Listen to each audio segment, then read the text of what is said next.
오늘은 전능자의 그늘이라고 하는 제목으로 은혜를 받으려고 합니다. 과학자들이 연구한 것에 이런 것이 있어요. 인간의 뇌에는 남들의 행동을 따라하게 하는 거울 신경 세포라고 하는 특수화된 세포가 있다고 그래요. 예를 들어서 여럿이 대화를 하는 중에 누군가 자꾸 과자를 집어먹으면 내가 배가 고프지 않은데도 똑같이 과자를 집어먹게 된다는 거예요. 그리고 또 옆에서 누가 하품을 하면 생각지도 않았는데 따라서 하품이 자꾸 나온다는 거예요. 인간의 그 뇌신경 세포 안에는 거울 신경 세포가 있어서 그런다는 거예요. 그래서 우리가 이제 이런 것을 이렇게 생각해 보면 요즘에는 이렇게 누구를 만나든지 간에 이렇게 그 생각이나 또 행동이나 이런 것이 비슷비슷한 사람들끼리 모여서 얘기를 잘하거든요. 그래서 요즘에는 그런 사람들 만나는 사람들 얘기가 결이 잘 맞는다고 그래요. 결이. 그래서 결이 잘 맞는 사람들이 모이면 속에 있는 내용도 얘기하고 즐겁고 재미난 시간을 이렇게 지낼 수 있는데 우리 성도들은 하나님과 결이 같아져야 돼요. 그래야지 하나님의 마음과 생각과 하나님의 모습이 이렇게 닮아져 간다고 하는 사실이죠. 그래서 우리가 하나님 앞에 나올 때마다 하나님의 모습이 있는 신앙생활을 잘해야 되고 하나님이 뜻하는 대로 우리가 쫓아가는 믿음 생활이 되어야 되는데 우리가 하나님을 섬기면서 하나님이 우리들에게 은혜를 주시는 부분이 있어요. 그게 뭐냐면 오늘 말씀해 보면 전능자의 그늘 아래 사는 자는 하나님이 피난처가 되어주시고 요새가 되어주신다고 말씀하시고 있어요. 우리가 그늘 아래에 있다고 하는 거는 보호 아래에 있다고 하는 말이에요. 그래서 우리는 세상적인 말로 남편 그늘이 크다, 아내 그늘이 크다, 뭐 이런 그늘 얘기 많이 하듯이 보호하는 부분이 있다고 하는 사실이에요. 그래서 우리가 시편 91편 저자가 누구냐?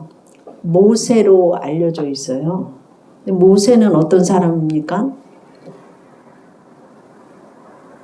모세가 태어났을 때는 남자아이들을 애굽의 왕이 다 죽이는 그런 시대에 태어났고 그러나 하나님께서는 그 어머니를 통하여서 갈대 상자에다 역청을 칠해서 물에다 갖다가 띄웠지만 하나님이 애굽의 공주의 눈에 떠내려가는 갈대 상자를 열어보게 함으로 인해서 아들을 삼아서 궁중에 가서 40년 동안 애굽의 학술을 다 배우고 모든 것을 배우는 사람이 되어지죠. 그랬으나 그 어머니가 궁중에 들어가서 모세에게 너는 애굽 사람이 아니라 하나님의 백성이라고 하는 말을 어려서부터 교육을 시켰을 때 그 애굽에서 종살이하고 있는 자기 백성들이 힘들어할 때 자기 백성을 구하고자 하루는 밖에 나갔다가 살인을 저지르게 되지요. 그게 뭐냐면 애굽 사람이 자기 동족을 학대하는 걸 보고 그 자리에서 죽이지요. 그럴 때에 그 이튿날 또 나가 보니까 동족끼리 싸우니까 동족끼리 싸우지 말라고 왜 싸우느냐고 말렸는데 어제 애굽 사람을 죽인 그 사람을 기억하고 너는 어제 애굽 사람을 죽이더니 오늘 우리한테 와서 또 그러느냐. 살인자라고 하는 것이 밝혀지면서 왕한테 이제 그 왕궁을 빠져나와서 도망을 가게 되죠. 그래서 그 모세가 미디안 광야에 가서 40년간 장인의 양을 쳐요. 근데 양을 치는데 양이 한 마리가 없어졌어요. 온 산을 다 헤매고 다녀도 찾을 수가 없는데 산에 어떤 나무가 불이 붙었는데 불은 번지지는 않는데 불꽃이 막 타오르는 것이 보여서 대체 이게 어떤 일인가? 가서 보았을 때 하나님께서 모세를 부르죠. 모세야. 그랬을 때 누구십니까? 그랬을 때 하나님께서 나는 스스로 있는 자다. 그러면서 네 발에서 신을 벗어라. 너는 내 백성을 하나님의 백성이니 하나님을 예배하도록 애굽의 왕한테 찾아가서 내 백성을 인도해 나라고 하는 주의 음성을 듣지요. 그랬을 때 이 모세가 하나님의 말씀대로 그 애굽의 바로 왕을 찾아가야 되는데,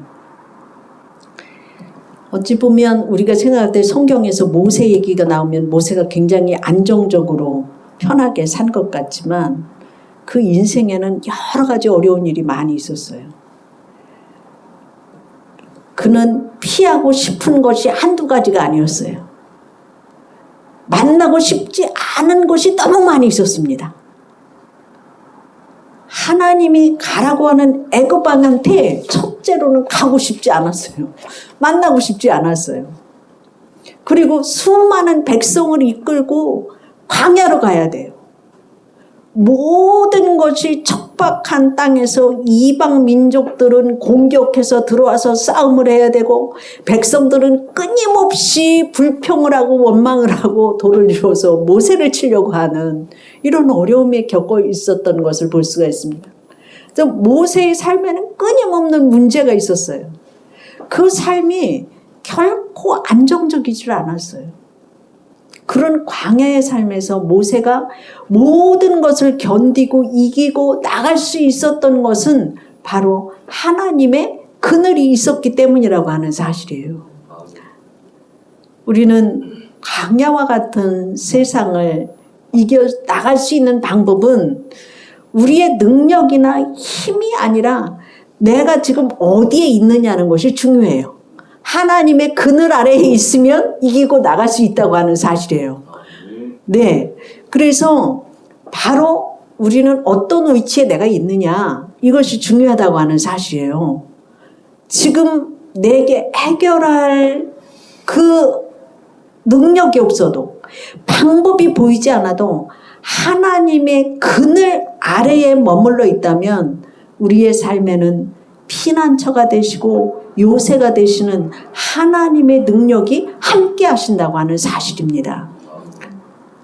전능자의 그늘 아래 사는 자는 내가 하루의 삶을 잘 살아내는 거예요. 네. 우리는 하루하루를 요즘에 잘 버티고 살아내는 줄로 믿습니다. 네.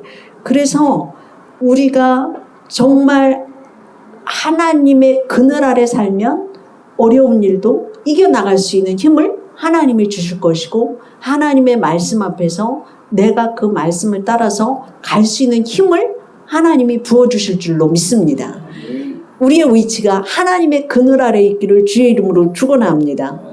다윗이 사울을 피해서 도망 다니잖아요.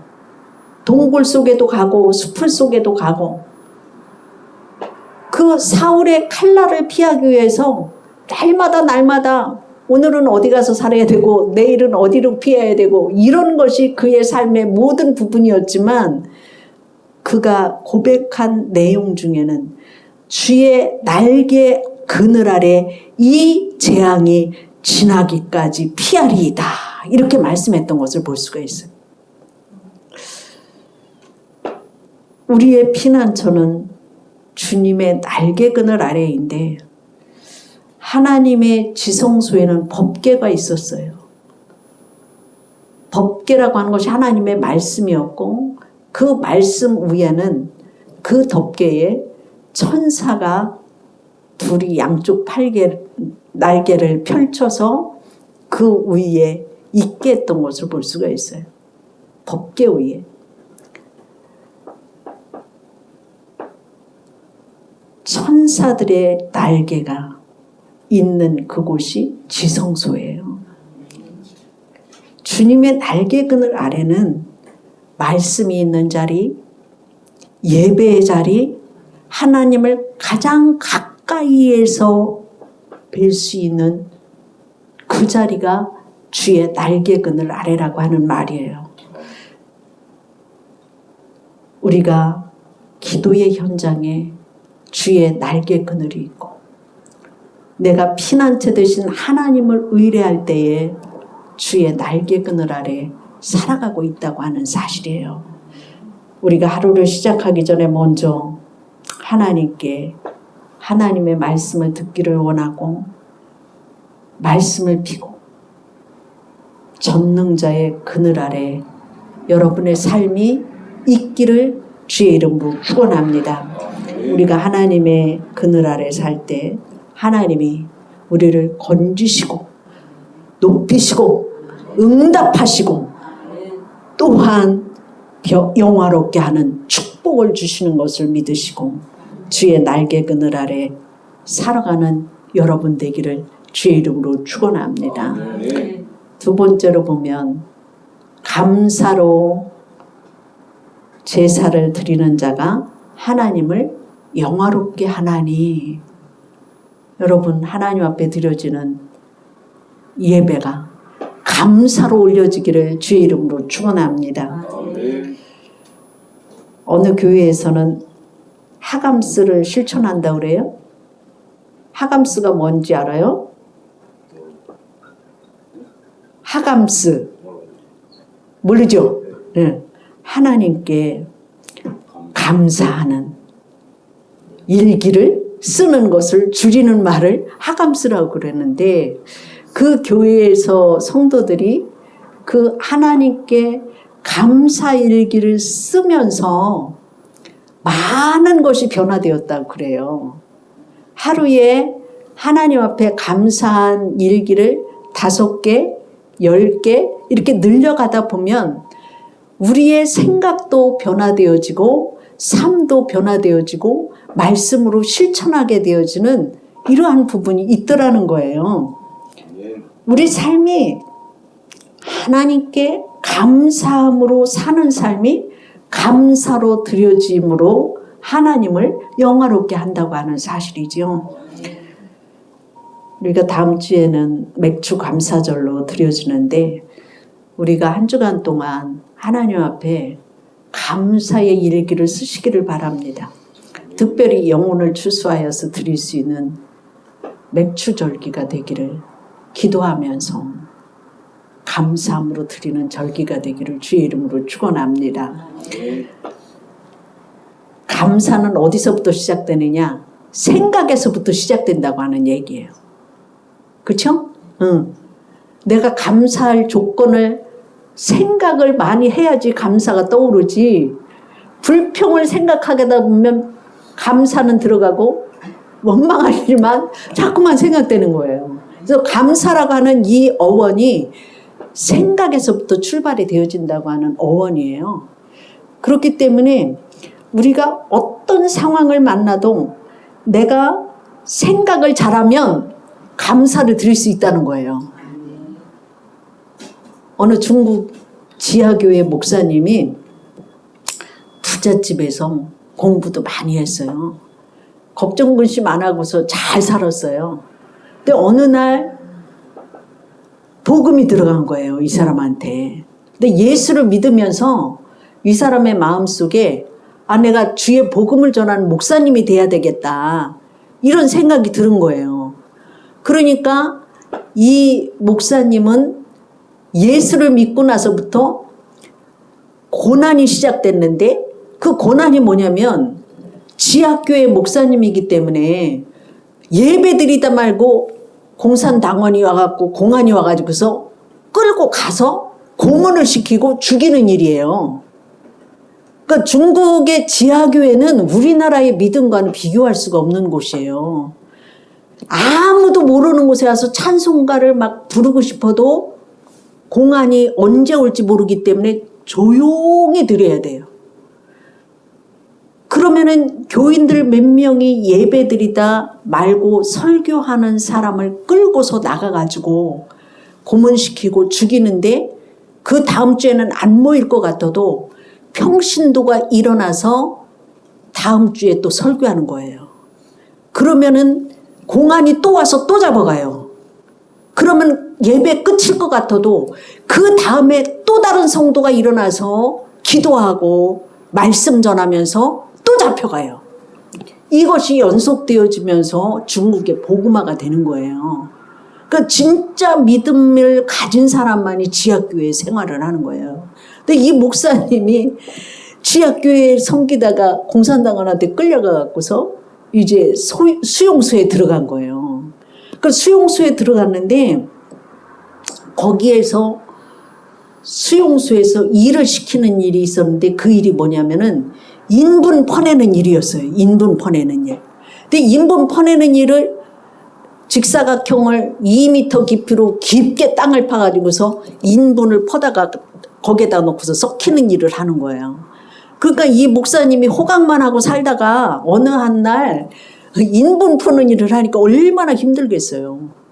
근데 죽지 못해서 일을 하고 있는데 그 죽지 못해서 일을 하는데 그 공산당원이 일을 시키고서 가까이 하질 않는 거예요. 냄새가 너무 지독하니까. 밥 먹을 때고 잘 때고 근데 냄새가 지독하게 밴 이 목사님 옆에는 감시하는 사람이 없는 거예요. 그러니까 이 목사님이 처음에는 죽지 못해서 총살 당하니까 총살 당하는 것보다는 좀 나니까 그 일을 한 거예요. 그 일을 하는데 이 목사님이 어느 한 날 감사가 나오기 시작하는 거예요. 왜 감사가 나느냐? 아무도 나를 감시하는 사람이 없으니까 그동안에 지하교회에서 찬송 마음껏 부르려고 했는데 못 불렀던 것 혼자 있으니까 실컷 부르게 되고 기도 몰래 했는데 아무도 안 보니까 기도 마음대로 하고 그동안에 성경 말씀 보고 싶었는데 못 봤는데 성경책이 없는데 어떻게 봐? 암송해놨던 성경 말씀이 막 입에서 나오면서 그 말씀이 생각하면서 묵상을 하면서 막 선포하는 거예요. 이 목사님이 간증하는 것이 하나님이 나한테 마음껏 예배드리라고 나한테 인본 푸는 일을 시켰구나. 그게 감사했다는 거예요. 우리는 어떤 상황이든지 정말 그렇게 감사할 수 있습니까? 우리의 생각에서부터 하나님 앞에 감사하는 것이 생활화가 되어지기는 참으로 힘들 줄로 압니다. 그러나 우리의 상황이 어떻든지 간에 감사하기로 작정한다고 한다면 우리의 삶에서 원망과 불평과 우리의 제약된 부분이 떠나갈 줄로 믿습니다. 우리의 삶의 전부가 예배가 되어지게 하여서 하나님을 영화롭게 한다고 한다면 우리는 감사로 예배드리는 자가 되기를 주의 이름으로 축원합니다. 여러분, 우리가 살이 쪄서 옷을 못 입겠으면 그동안 잘 먹고 잘 살았구나 이렇게 생각하면 감사하고 부엌에 찌든 때가 싱크대에 잔뜩 껴서 그것을 푹푹 닦아내면서 지하 생방에 살아도 전 세계 인구의 75%는 지붕이 없는 집에서 살아가는데 나는 지붕이 있는 집에서 그래도 살아가니까 상위 25% 안에 들어간다. 이렇게 생각하면 감사할 줄로 믿습니다. 그리고 온몸이 뻐근하고 일하고 하고 너무 피곤하다고 한다면 오늘도 열심히 일할 수 있는 건강이 있다면 우리가 내가 건강한 것도 감사해야 되겠다. 감사의 조건이 될 수 있을 줄로 믿습니다. 우리가 감사와 불평에 내가 무엇을 선택하느냐에 따라서 우리의 삶이 달라질 줄로 믿습니다. 그래서 우리가 감사거리를 잡고 감사 기도를 하고 삶의 영적인 전쟁에서 전능자의 그늘 아래에 살면서 감사하는 것이 승리의 신앙생활이고 하나님의 보호함을 입음으로 승리하는 믿음 생활 되기를 주의 이름으로 축원합니다. 기도하겠습니다. 사랑하는 아버지 하나님, 오늘도 저희들이 전능자의 그늘 아래에 살기 위해서 아버지 앞에 나와서 예배 드렸습니다. 하나님, 우리의 생각과 삶을 하나님의 말씀에 비추어서 하나님께 더 가까이 가는 것이 전능자의 그늘 아래에 내가 숨을 쉬며 살 수 있고 어떤 환경 속에서도 감사함으로 이겨나갈 수 있는 믿음의 삶이 되어진다면 우리가 전능자의 그늘 아래에 살아가는 줄로 믿습니다.